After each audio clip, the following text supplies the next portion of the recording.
Igrali bomo z reprezentanco, ki po mojem mišljenju zdaj spada med 10 na svetu. To prijateljsko tekmo bomo izkoristili na najboljši možni način, da bomo videli določene kandidate in nam bo dala tekma, nam bo poslužila, da bomo prišli do prvih informacij, kaj in kako.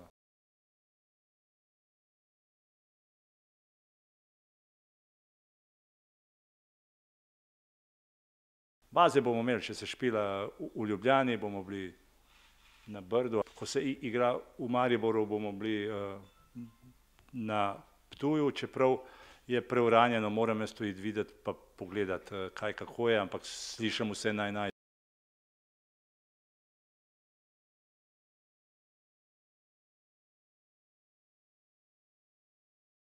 Vsi sistemi so pa samo štart med samimi tekmami, se ti sistemi menjajo. Meni je bistvo to, da mimo sistemov, da igralci naši uživajo, da ko grejo na igrišče, da uživajo v igri in da dajo vse od sebe. To je bistvo tega, da med sabo sodelujejo, da si pomagajo.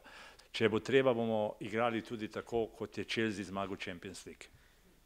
Vsi nazaj, pa Drogba je naredil, ne vem, 2 penala, pa ga oni niso dali in potem je bil Di Matteo najboljši trener na svetu. Jaz upam, da se bo tudi meni to zgodilo.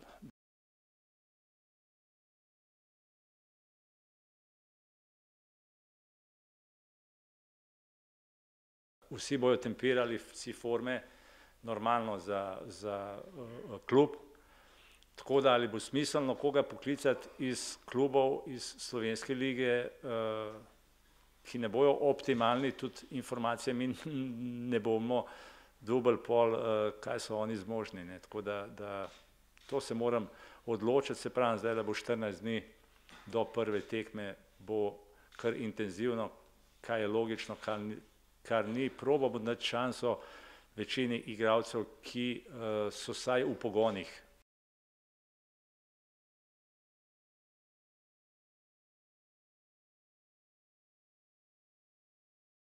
Pogovarjala sva se o stanju v reprezentanci, njegov vidik, kako je on to videl. Normalne stvari, ki pač spadajo zraven. Moram malo povprašati tudi o zgodbi po svetovnem prvenstvu,